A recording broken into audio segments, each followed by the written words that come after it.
Hi guys, it's me, your mommy Che, and for today's video ay gagawa tayo meron tayong ditong dragon fruit, grapes, apple, pear, and mga leftover yan guys, at meron tayong milk na mix na guys, may condensed at saka may creamer.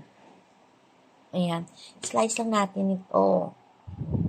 Slice lang natin ito guys. Siyempre, peel natin.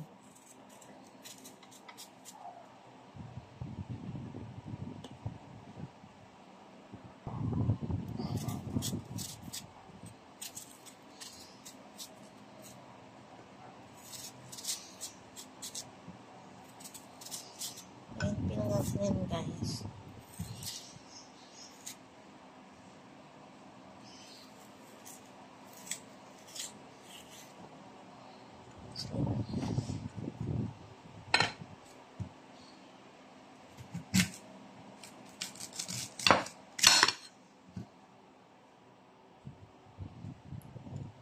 Cubes lang natin guys.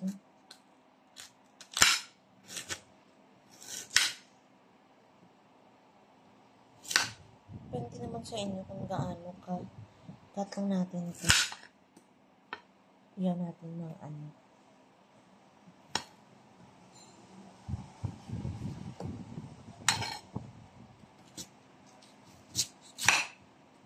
cut natin yung seeds.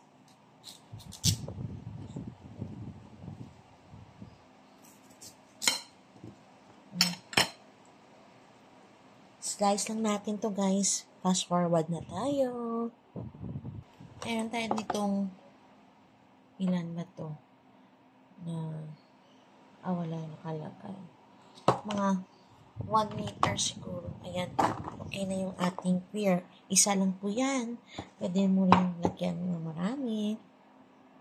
Apple naman tayo guys. Sa apple.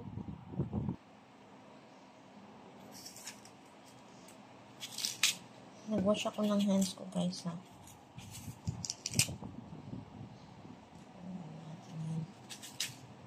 Siyempre tayo rin ang kakain. Diba?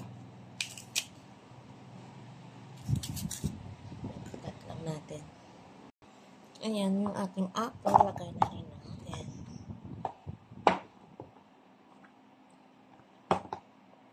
And guys, add tayo ng grapes. Add na natin yung ating grapes. Okay na yan, may balat guys. Fiber din yan. Yan. Grapes. Paano ba kadami? At yung ilagay. Gawin natin to. Okay.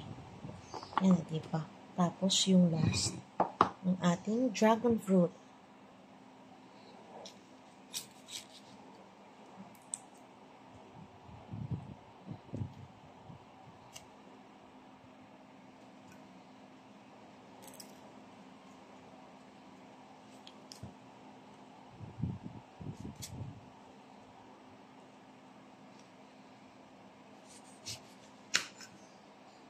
Yung dragon fruit guys. Tapos ipipil lang natin. Yan. Ito. Yan.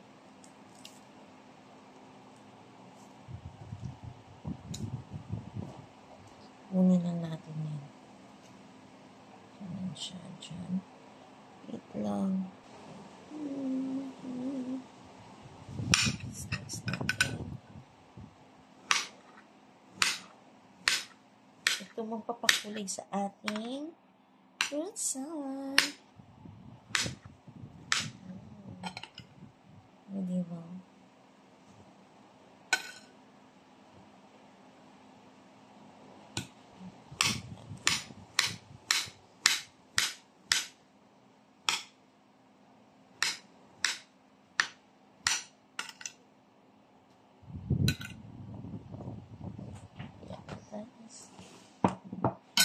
Ayan na siya.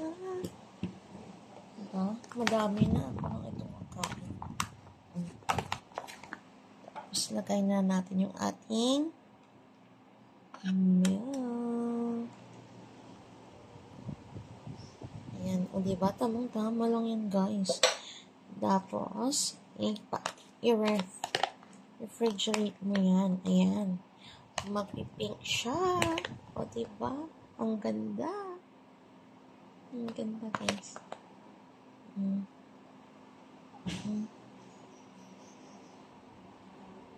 Ayan. Diba?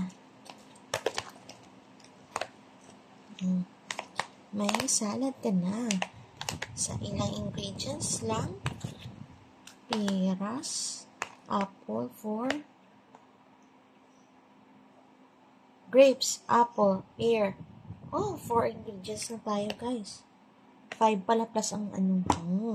Ayan, guys, thank you for watching. Please don't forget to like and subscribe to my channel, Mom's Chat. Ayan. Ayan, guys, inubos ko ba? Ang dami na siya. Ang tamis.